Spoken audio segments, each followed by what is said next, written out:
All right, so quick disclaimer. I'm going to be showing some photos. And if you're a little squeamish, when you hear this bell, ding, ding, ding, ding, I'm going to need you to squint a little bit.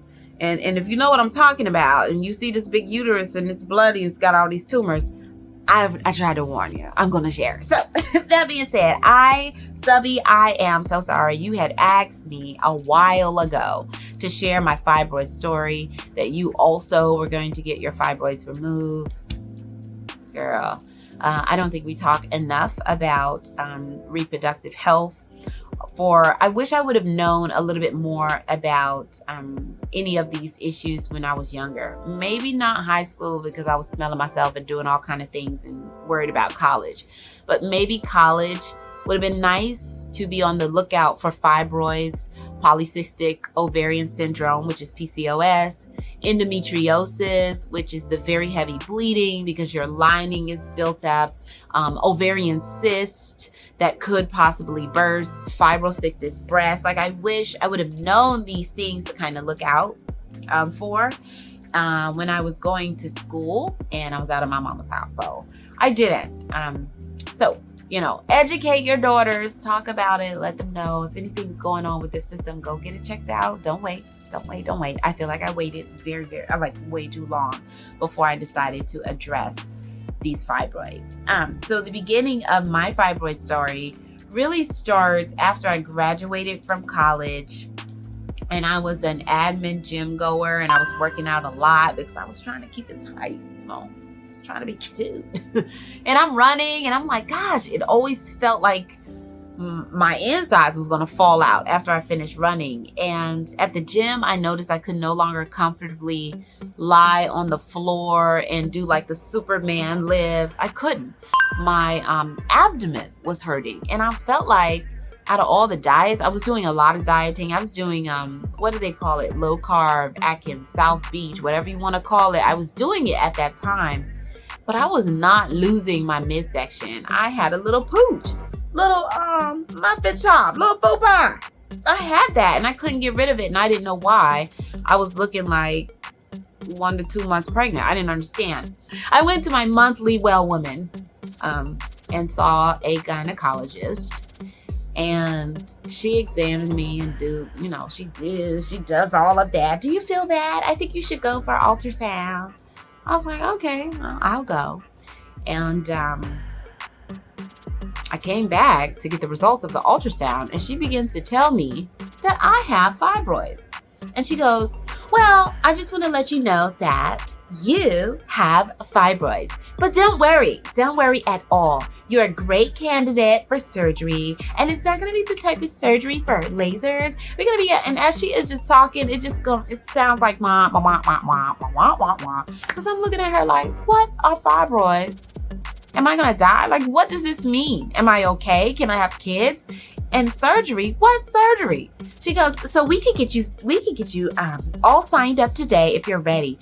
And I just felt like at the time, I felt like I was a science experiment. This lady is going on and on about chopping me up, and I don't even know why she's chopping me up. So she says, oh, just stop by the desk. They'll go ahead and make your next appointment. We can get you in for surgery. I was like, oh, okay. And I walked straight out of that office, and I never went back ever to that clinic. I was like, what in health insurance do I have? Who are these people? So in true fashion to who I am, I believe in natural things and natural health. So I said, oh, well, I could just shrink these fibroids. First, I went on the journey to try to figure out what they are, these benign tumors. I did not get the results of the ultrasound to see the type that I had, whether it was growing in the walls of the uterus, inside the uterus, on top of the uterus, hanging off the uterus. Like, they just grow. They just do their thing. I did not know where they were at the time. I just knew that I had them. They were causing discomfort, and I needed to shrink them. So for the next 5 years, I did what Christy does. I researched. I went to every scientific article, NIH, PubMed, books from the library, books that I had, books from Amazon, podcasts, forums, Googles, everything. I can name a few things, but if you name it, baby, I tried it. Yams, garlic, green tea. Oh, it was so many things. Sesame seeds are really good. I was doing the green juices, beets, I was doing juicing. I juiced for 30 days. Then I juiced for 60 days. I was doing water fasting. I water fasted for 3 days, then 7, then 21. Like, I was doing so many things to be sure that I was healthy enough. I did keto for a while because I was like, oh, you got to be low carb. Then I read something else. Then I did veganism for a while. Then I read, no meat. That's going to be really good. You're not going to have fibroids if you do that. Oh, and then I read again that maybe you should do the starch solution. That diet is much, much better for fibroids. So I was all over the place. I took iodine, yams. I was just doing everything through nutrition, drinking a lot of water, a lot of different juices, lemons, limes, fruits. What's the sour sops and moringa? Hibiscus. So many different things. Magnesium. I had if you've ever tried to attack something naturally and you just keep trying these things, and I had an entire kitchen cabinet over my sink dedicated to all of the different supplements and herbs and things that I have tried, from Chinese medicine all the way to Ayurvedic to homeopathic, allopathic. I was trying some of everything. Deep breathing. And over time, at first I thought it was working, but then it wasn't, but then it was, but then my stomach seemed like it was growing a little bit. I was having that 2-month pregnancy look, but then ish hit the fan. We had a problem about 5 to 6 years later after my journey of doing all of this natural stuff, because I went to try on some clothes I'm not going to name the store. I was in the store. I went to go try on some clothes. And at the time, my bladder had stopped working. It had stopped working for probably up to a year. I was just living with it. It had become my norm. So I'm in the dressing room and I get that breeze and that tinkle feeling. Now, when you get the tinkle feeling, you probably got 30 minutes to an hour before you really have to go. It's just, your body's just nicely saying, hey girl, your bladder's getting full. My body says, girl, let's go. We got to go. It's 911. I was in that dressing room. There's no dance. There's no crossing legs. There is no holding on, because my body's like, nah, babe, you been past that. You already know. And I had an accident. I walked out of that dressing room with the clothes that I was trying on. I had them on. I went to the register. I was like, oh, can you just check this out? I put my little arm out. She was like, beep, beep. And I took the little tag off the pants. Beep, beep. And I said, I just like this so much. I'm going to wear it out of the store. And I waddled back to my car and I sat in my filth and hope and pray nobody saw or know. And I am so sorry for that dressing room. Accidents happen. But that day I knew, okay, maybe my dieting and fasting and all these things is not working. Maybe it's not. I made an appointment again for a doctor and I was asking for options. What can I do? Because I do not want surgery. And my doctor recommended to have the embolization, where they are going to go in the body and put pellets through the bloodstream that goes to the uterus from your thigh, and it's going to block blood getting to your uterus so that all of these fibroids living on the uterus would die because they no longer have a blood supply. They don't get nutrients. I thought this was a great idea. I don't know. I just was like, oh, this is going to fix everything.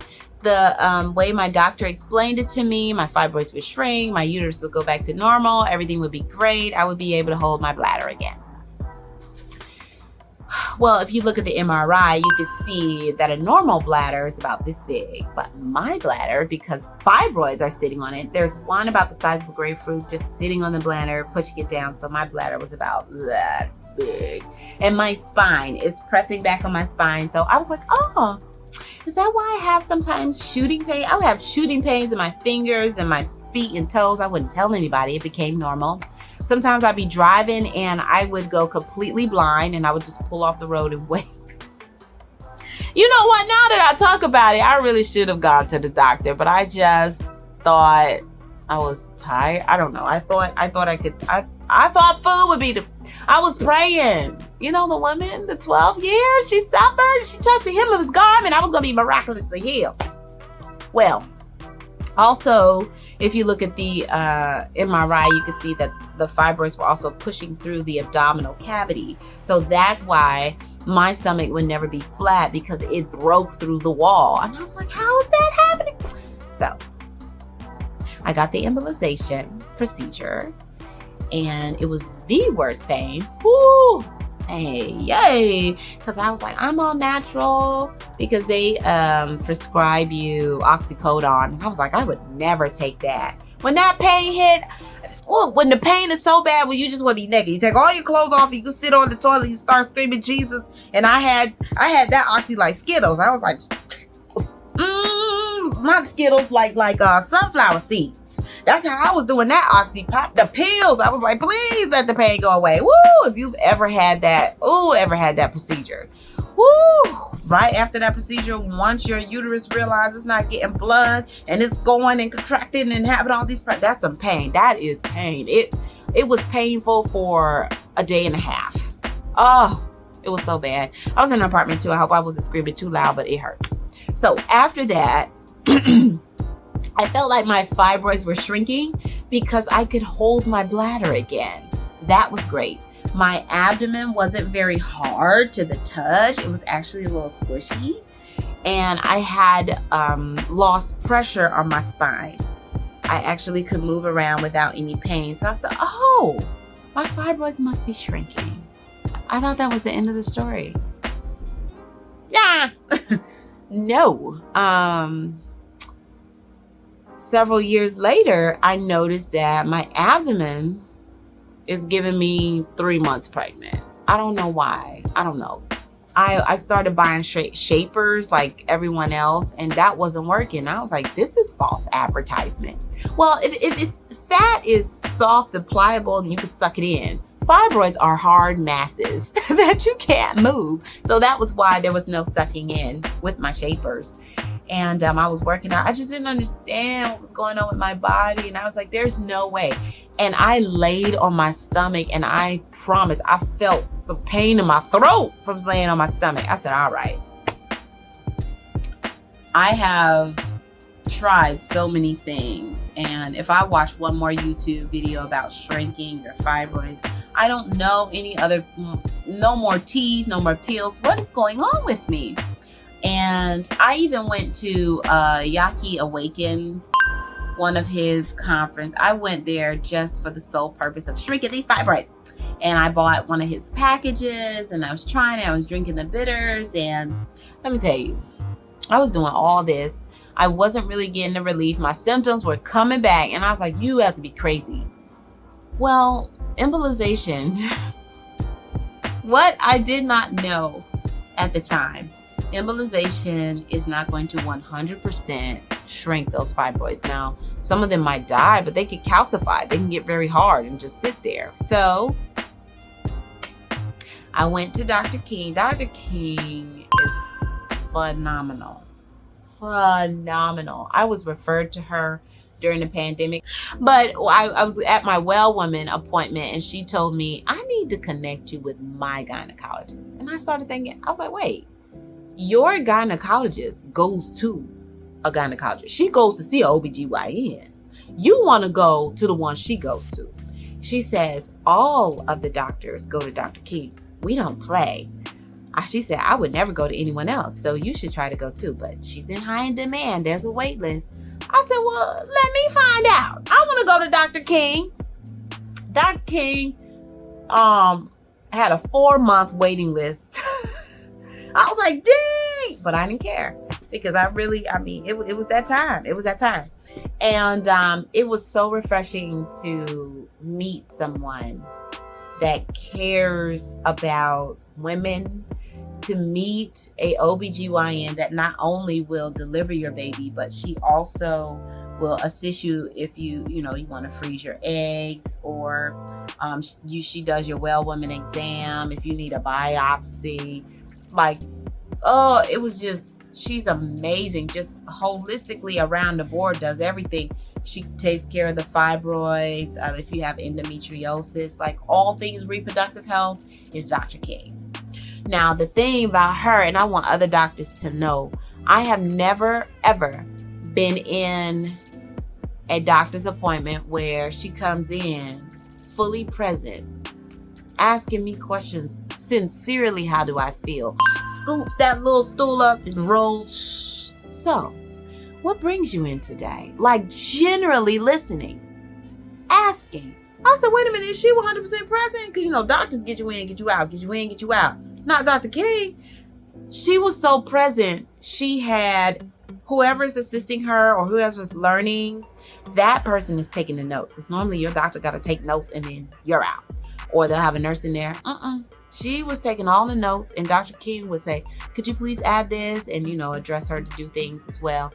I said, this is amazing. I have never met a doctor. And I know I asked her so many questions to where I was probably going over time. So you know how you wait in the doctor's office for so long? But her patients didn't care. If your appointment was at 2, but you didn't get seen until 3:30, you were still fine because you knew that you were going to get that same type of treatment that she is giving everybody else. So I waited. That was amazing. I mean, Dr. King is the doctor to where you be like, what? Do I need to take off all my clothes? What do you need? What do you need me to do? She told me to to tell any of my gynecologists, if she's never there, to use one of the smaller things because, oh, you have an inverted uterus. Well, what does that mean? And she talked to me about the fibroids. My first appointment, I told her I didn't want anything. Now, this is before my dad passed. I told her I didn't want any surgery. And she's like, oh, okay, well, that's fine. I asked her what is her thoughts about diet. And sometimes you cannot find a doctor that agrees with nutrition being a partial solution. Dr. King said, oh, I am aware that some people have had success with shrinking and not dealing with the symptoms of fibroids after changing their diet. She said that, but I just know that it is not easy. It's very strict and strenuous to stay on the course, to have such a very strict diet that she said sometimes it doesn't work for her patients because they don't stay on it. And I was just like, wow. So within a year, that is where all the fun starts. After my daddy passed, I said, you know what, Dad, you gone. I'm going to go ahead and get chopped up. I'm going to go ahead and get this surgery. I've been putting it off. Let's see. I told Dr. King, what do I need to do? So this is my experience. When I decided to do the surgery, even before I left the office, the assistants were scheduling a massive amount of appointments. Your blood draw, the anesthesiologist appointment, the pre-operation appointment that you go with your gynecologist to see. Then she schedules all of these post-op appointments after you've had your surgery and the surgery itself. So I was like, wow, this is a whole list. Now I do have a job. Y'all want me to leave every week to go somewhere? And once I said yes to the surgery, I came home right away and watched every YouTube video, probably just like you, and read every little blog or little reel of what people had to say about their experience having an open myomectomy. I was specifically looking for that because I wanted to be prepared. So I watched everything and did everything. I wanted to know, what do I need to bring to the hospital? I had my little suitcase. Yes, I brought the extension cord for my cell phone just in case. Yes, I bought books. Yes, I bought hygienic products. Yes, I bought pads just in case I'm bleeding. Yes, I bought, I hate to call them that, but granny panties. That was fun because they're hard to find sometimes. I was in the store looking for the big Fruit Looms. I bought those. I bought the stool softener. I bought peppermint tea for gas. I had bromelain supplements for pineapples for healing. Special oils to put on my scar. I had all of that in my suitcase. I had my dad's robe. I didn't bring the heating pad with me to the hospital, but I did get a heating pad. And I bought leggings because you're supposed to have comfortable clothes that won't go over the scar. So also brought leggings with me and these big sweater dresses. And I guess you call them muumuus, but I brought one of my grandmother's nightgowns with me. I packed it. Granted, I packed all this stuff and I didn't use hardly half of that. I was just in the bed the whole time. But it was good to know that I was prepared for something. Oh, I made sure the house was clean, and I knew I was going to be camping out on the couch and not going upstairs because I knew there was going to be some pain involved. I got all my tests done. My blood test showed that I was anemic.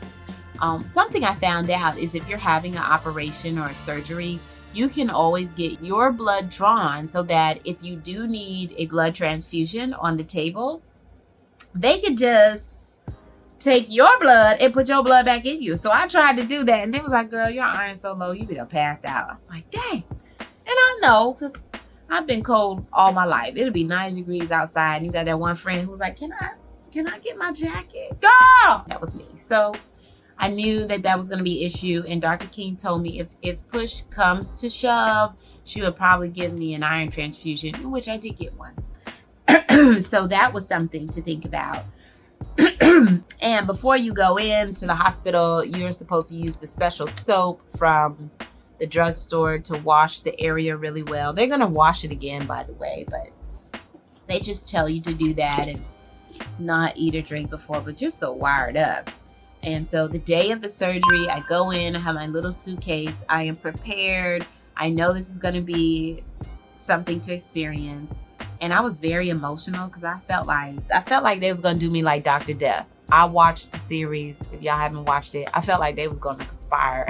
Just in case I died on the table, they won't try to say that I had a heart attack or something. He's been getting away with it forever, making up stories of how people died in the operation room. But I would say the day of, I was a little nervous. I was there on time. My mom went with me because you have to have someone with you. Oh, that day of the surgery, I signed my life away. I signed so much things. If anything happened to me on the table, I signed off on it. That's how many papers you have to sign. You're signing. Oh, you're signing. Oh, this is the anesthesia. You're signing. And I don't remember much after that. I laid down. They hooked me up with all these IVs.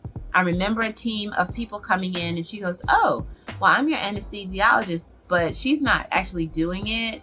She's just the resident anesthesiologist on the board. Other people are operating under her and learning, I guess, because it was a lot of young faces. I heard my mama pray, and then that was it. Oh, I remember asking, what type of medication is in to put you under? And I think it was Propofol. I believe it's the same that Michael Jackson used to use. And I was like, whoa. 6 hours later, I just wake up in the operating room. I have this wrapped around me. Why I still have it, I don't know. So this is like man, you know how you have those waist trainers? I guess this is hospital grade. I left this on for days. I did not want to take it off, and it was fantastic. Good morning. Surgery was supposed to be at 11. At 10:30, I was gone, a.m. I didn't wake up until 5 o'clock p.m. because there's a big clock in front of me in my room. There. See the clock? There. I woke up I was like, oh my gosh, it's 5 p.m. Gone. Nothing. Remember, not a thing. So, wow. But like I said, today is day 2, the first day. A lot of cramping, a lot of pain, and the pain team, the nurses were great. They made sure that they minimized that pain. I have a port here where they put things. I am one of those folks that is challenged with iron. My hemoglobin dropped very low. I was like, all the pain pills. Give me all the pain pills, please, because this right here is no joke. They put me in a binder. This is my heme pad. I have a binder on. I don't show too much. You can see right here. I haven't even investigated the scar. But I came out and I was tight. I was like, why am I tight? Well, they have me in a binder. And let's see, the scar is, these are hospital fancy schmancy. hospital panties. And they give you a pad. So I had a catheter in for the right after the surgery, and they took the catheter out yesterday. So that was nice. Going to the restroom was the first day getting out the bed. Oh my gosh, like because your abs have been chopped open, the pain of moving. But today's the second day, so I did some rounds. I'm walking. I'm not walking that fast. I might get a little dizzy. My blood pressure is low. My heart rate's low, but the amount of sleep, I didn't realize that I don't sleep enough. I've been in this bed. I brought my computer and everything, but I've been knocked out, and it's good. God said, we gonna make you rest today. I mean, it's good rest. I mean, it's good rest. 13, 14 hours of just sleep. I'm like, what? I feel amazing. But, other than that, I mean, the hospital food isn't that bad. I'm drinking peppermint tea for the digestion and gas. I'm on pain pills, so I don't feel a lot of pain, but I'm not moving that much. The regular stabbing pains, the gas is horrendous when it comes, but you know, you can squeeze as much as you want, but I'm on pain medications. I can't really feel, and muscle relaxers, I can't really feel to push out the gas. But I'm trying because you want the gas to come, which means the digestive system isn't working, so it's coming. So I'm trying to pass wind, but other than that, it's been an amazing experience. Dr. King is on one.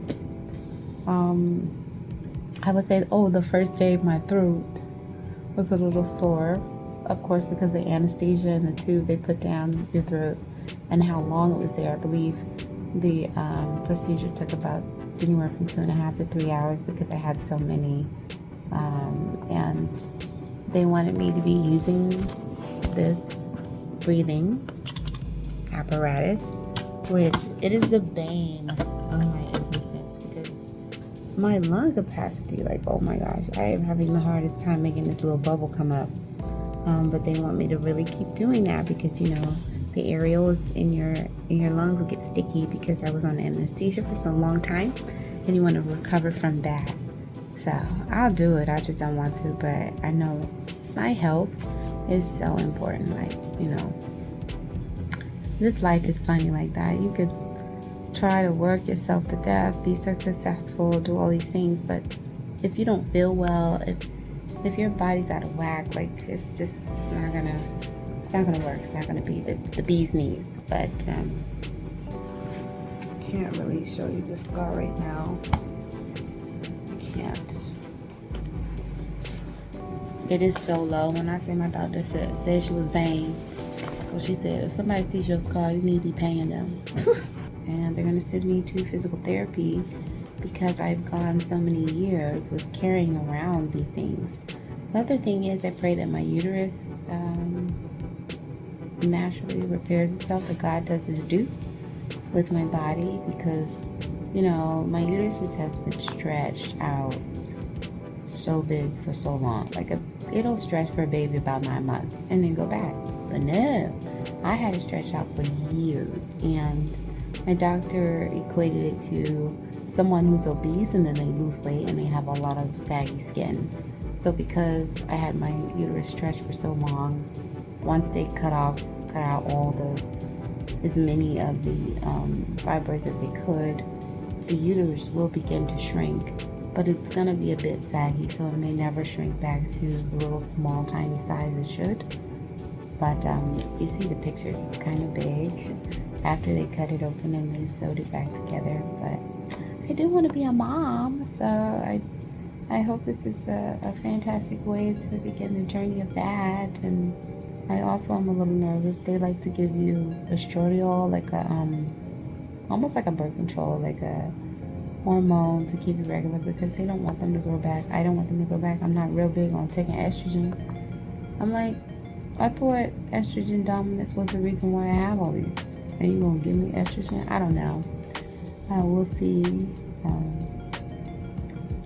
See how it goes. But other than that, because my iron is funky and my oxygen levels are a little low, I'm tired. So probably gonna take another nap and then do another round of walking around the station. Maybe they'll let me go home today. Not too sure. My vital signs have been pretty good. So, and I got all this good sun right here. What time is it? It's about 8 in the morning. But I'm gonna take another nap. I am out of it. God is good. God don't use these doctors as vehicles to do what he do. So, as much as I didn't want to do it, I am so thankful. I'm thankful that I have insurance to get this done. This is an expensive procedure.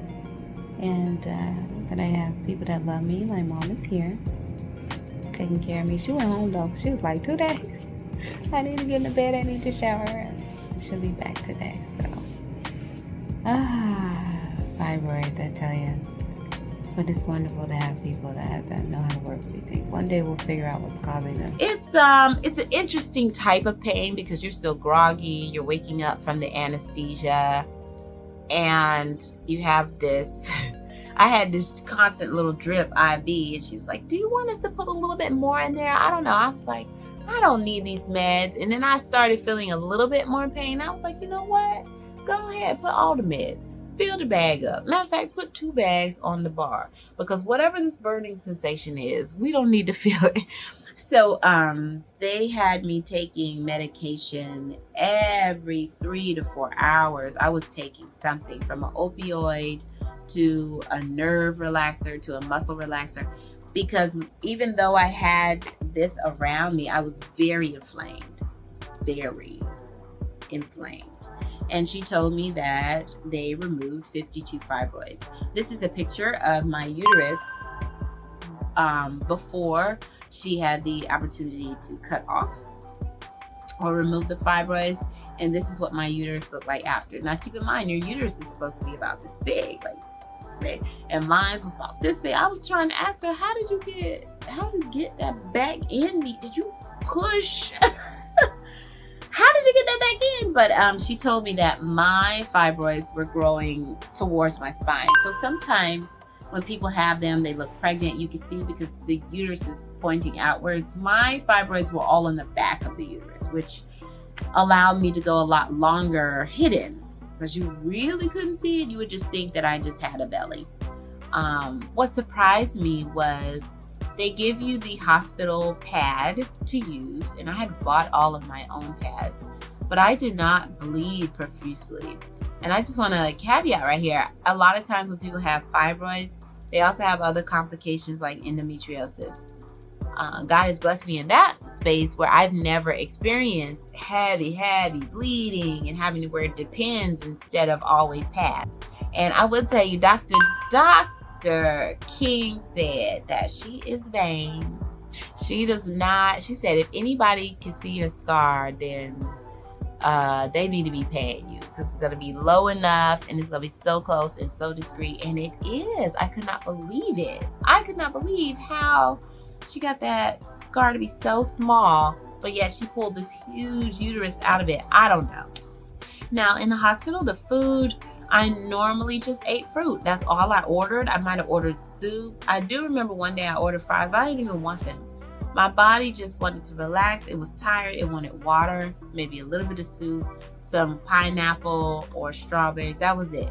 It didn't want anything else. And I was just laying around, which was fine. It was trying to heal and deal with the inflammation. So after day 2, my mom drove me on home.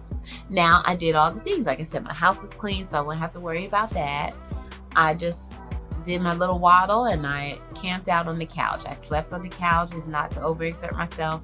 Even though I was trying, the doctor was right. You won't be able to do. I wasn't. It hurt to sweep. It hurt to pick up a gallon of water. I was struggling. I was like, why is this? It is because of the inflammation and the trauma the abdomen has just gone through, your abs. So going up these stairs was an issue that wasn't going to happen as easily. And I love going for walks. I noticed that my walks were a lot slower. And I got tired a bit easier those first couple of weeks of trying to heal. of trying to recover. They sent me home with a lot of medication. These are 4 different meds. One is a stool softener, I think. One is a high milligram doses of ibuprofen. I have Oxycontin. They sent me home with 3 different painkillers that was supposed to be really, really good. I did, and you're supposed to take these every 6 to 4 hours. Like, you put the cell phone alarms in to tell you to take it. I took it the first day, and then the second day I said, I don't like the way these pills make me feel. I don't think they're beneficial. I'm not gonna take them. Now, granted, that was something, because by the second day, you're still feeling the remnants of pain and inflammation, and for you to just not take the pills, that was telling. But I didn't, and I just bared it and gritted the pain. I took off work 3 weeks, and then I can do this thing called telework where you get work from home. So I was able to do that within the 3rd week. So I was able to stay off of my feet and heal better, being that I took that time off for the surgery. So I would say, you had to slow down. I got tired a little bit quicker than normal. And for me, Dr. King told me, okay, after about 6 weeks, you're gonna be feeling so much better. 8 weeks is the sweet spot. I would say for me, 12 weeks worked wonders, because by the 12th week, I could really figure out that I could pick up a dumbbell without really hurting. And it took some time. She gave me this steroidal cream for my scar, because she said, oh, have you been using anything? I said, nope, because I'm all about this natural thing. And I took it, but I never used it. I said, I'm going to use oils. But I didn't need to, because it was hard to find the scar. She did such a great job. And she was like, oh, you're healing so well. I was like, well, thank God. Thank God. So ask your doctor so many questions. Your doctor works for you. Fire your doctor if you need to. And find you a Dr. King. Someone that cares. Someone that is just amazing and wants to see you win. Please find that type of doctor. But it feels good. So my last checkup, she was pressing down on my abdomen. She was like, wow, your stomach's so much flatter. And I was like, yes, it is. And it's softer. Now, for me, some of the things I did when I got home, I read a lot about cinnamon and ginger. So I have been drinking cinnamon and ginger tea for weeks and weeks and weeks for my recovery period, as well as peppermint tea. And then all of a sudden, out of nowhere, I lost the taste for peppermint tea, and I wanted dandelion tea, which is different. So I drank that for a while. I want you to know that we're all so very different. We're very, very different people. Our biology is different. Just how you have one fingernail, you have one fingerprint, very unique to you. Your entire body makeup is very unique. So what I experienced after the surgery, which was standard pain to walk around, you have to get used to walking again, standard pain for sitting up, standard pain for using the restroom, doing number 2, that might be me. You might be in excruciating pain, or you may feel no pain at all. I do remember Dr. King telling me, oh, my last patient told me that her cycle after the myomectomy was just the worst. She was on the bathroom floor. So I had braced myself. I had no pain. You ever have a day where your cycle just appears and you weren't ready for it? You're like, wait, what? Like, it was just a package. You have no pain, no symptoms. Maybe some, like if you really, really paid attention, but no symptoms. And that was phenomenal. I did do a lot of prayer, and I was so thankful afterwards. I was like, you know what, God, you didn't do the miracle that I thought, but you still did, because you connected me with this amazing doctor, and she did a phenomenal job. She did a phenomenal job. So those were the things. I just want you to remember that we're also very different. I also really, really do believe Perhaps if I would have caught my fibroids so much earlier, I would have been able to alleviate any of the symptoms that fibroids bring with my diet. Maybe the stress, maybe the caffeine, something was not allowing my body to heal, and it was just actually causing more and more and more and more and more fibroids to grow. So, to be able to do that.